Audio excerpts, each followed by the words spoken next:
My husband and I come from the same background. The only difference is that his mother isn't of that ethnicity, so he wasn't raised in the culture like I was. When we started dating, I helped him reconnect with his roots. This eventually led to him reaching out to his estranged father's family and becoming close with them. I think my mother-in-law has sort of held that against me ever since. Throughout the course of our relationship, she has made multiple comments about how she doesn't like the amount of emphasis I put on my heritage. When we told her I was pregnant with twins, she later said something about not wanting her future grandchildren to care about that stuff like I do. I've learned to ignore her comments because trying to explain myself to her has never helped. And I try to avoid conflicts whenever I can. My husband and I decided that the babies would have a first name from our culture, and their middle name would be a typical American name. My parents did the same thing with my name too, so it was just a continuation of that tradition. My mother-in-law ended up seeing texts between me and my husband where we said the middle names. But she assumed that we were talking about first names, so she went out and got the babies matching sweaters, with the names printed on the front of them. She showed the sweaters to me after they arrived. And I thanked her for the gift but didn't correct her on the fact that those were the middle names. I was sort of peeved that she had snooped through text messages to try to find out the names before we told her anyway. So I didn't want to give her their first ones on top of that. Last night when she was over at our house, she told me how relieved she was that we had chosen normal names for her grandchildren, and not a ridiculously difficult to pronounce name like mine. My husband asked what she was talking about. She repeated herself and he told her that actually, the babies did have names just like mine and he expected her to learn to say them. She brought up the text messages and the sweaters she bought, and then my husband explained our plan for their names. She got really pissed at me after that. Said I let her look like a fool for accepting the sweaters instead of telling her the actual names, which we still haven't shared with her, and that she'd be calling them by their middle names since that's what she knows them as now. My husband ended up asking her to leave. And after she was gone he said he wasn't upset at me or anything, but that he thinks I should have just told her she had the wrong info, instead of lying. My daughter received a bike from her uncle, my brother, on her 11th birthday. She was over the moon and excited to use it because it was on her wish list for so long. Days ago, I discovered that my husband reached out to my brother to ask for the recipient for the bike and returned it to the store, and kept the money for himself while my daughter was at school. The bike was at home. My daughter and I got home and she started crying after noticing the bike was gone. My husband was home at the time. He told me he returned the bike and got money in return to spend on something useful for us since the bike was just there as a distraction and there was no need for it now since we're the dead of winter. I was aggravated and lost it on him, saying it wasn't his, didn't come from him.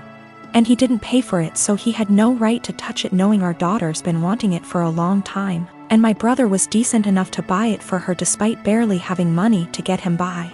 I told him what he did was theft and insisted he hand over the money to me so I could repurchase it, but he said he spent it on stuff for the house and doesn't have any money left now. But I knew about the money he was stashing away in the bedroom that he forbade me from tossing, and I took some of it and went out to repurchase the bike while he was out the next day. He found out and verbally lashed out at me, saying I should have never touched the money he was saving for himself, which isn't much, but I lashed right back that I had to so I could repurchase the bike he took from under our daughter. He explained that he didn't keep the money for himself and instead spent it for necessities for our home, but he was at fault for taking the bike in the first place and he was responsible for getting it back. He yelled at me for almost 10 minutes, then stormed outside and started smoking. My daughter asked why her dad was upset and that she no longer wants the bike if dad doesn't want her to have it. But I assured her that's not the case and told her she shouldn't feel guilty and to just focus on enjoying her bike. My husband hasn't stopped grilling me about how I disrespected and undermined him, and managed to make our daughter hate him after making him look like the bad guy. I again said he shouldn't have touched the bike. End of the story. He's called me thief and juvenile for taking money from his savings and being sneaky about it. So I live in a flat with 3 other people: childhood best friend, a guy from my uni course, and his cousin. For the most part we get along really well and rarely have disagreements. However, this has been a real point of contention lately. About 6 months ago, I began a relationship with a guy I've known for a couple of years. I know it's still a fairly new relationship, but I really like him. He makes me really happy and we're pretty serious about each other. Up until recently, he would come visit me at my flat 3 to 4 times a week. This was mostly due to the fact that I have chronic fatigue and going on proper dates can be really challenging for me. Instead of going out to dinner or a film or whatever, we'd just chill in my room or the living room, watch TV and get takeout or cook together. I didn't really consult anyone about this, Bex to say. All the other flatmates have their partners over as often if not more so, and B, he rarely spends the night and usually leaves before 10 p.m. because of his work schedule. So the issue, 2 weeks ago, comes to me and tells me that I need to stop having my boyfriend over because it's starting to get annoying. I asked her why and she said it's irritating to have someone who doesn't live there skulking around all the time. I pointed out that her boyfriend sleeps over 3 nights a week and thus is here more often than mine, and she claimed that was different because they've been together for 11 years and are moving in together once her lease is up. She said she's discussed it with the other flatmates and they've all agreed he needs to stop coming over or he has to chip into the rent, because it's getting ridiculous. Note, nobody else's partner chips in on the rent. I confirmed with the other 2 that yes, this is an agreement they've made. Though my best friend said basically made her agree by threatening to cut off the Wi-Fi and utilities, which are in her name, if she didn't. I asked if this rule applies to everyone, but apparently it's just me. I pointed out that it's unfair and was basically told to deal with it. My potential assholery, I've begun loudly insisting that if my partner isn't allowed to come over, neither is anybody else's. If I answer the door to anyone's partner, I'll send them away. If I come home and someone's partner is there, I'll make a point to mention that I thought we weren't having partners who don't pay rent over anymore.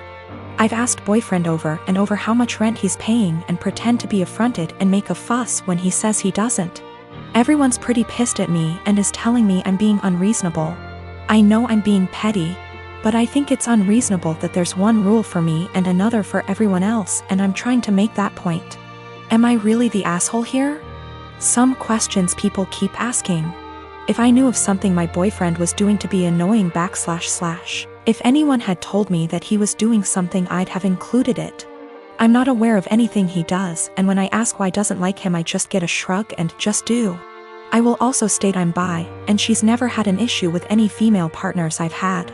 We don't hang out in the living room much. We literally only use it if there's something we want to watch that I can't get on my bedroom TV and there's nobody else in there. We use the kitchen more often than the living room, but honestly even that isn't that often. We eat far too much takeout pizza rip.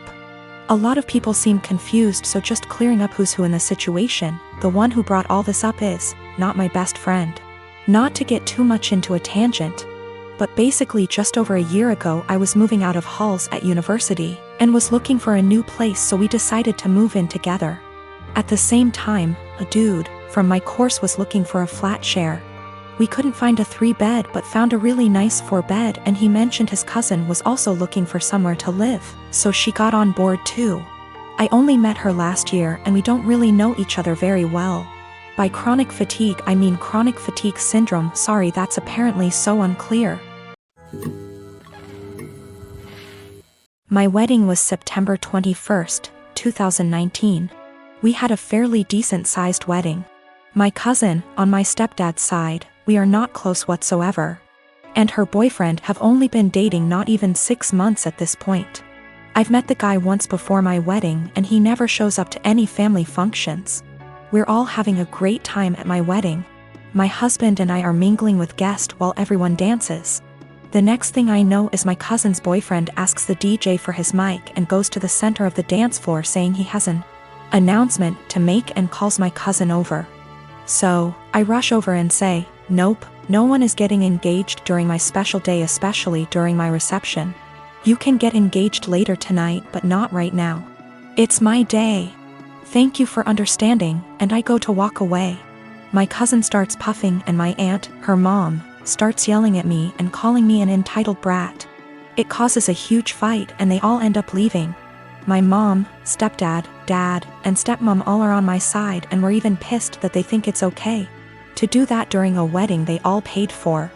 My Nana, stepdad's mom, says I was wrong and told me to apologize and call them over and allow him to propose. Needless to say, it didn't happen. Flash forward to Christmas. It was terrible. My stepdad's entire side were rude and ignoring my husband and I. And of course, guess what happens? My cousin and her now fiancé announced their wedding date, September 21st, 2020. I'm beyond pissed and so not planning to go. It's my damn 1-year wedding anniversary.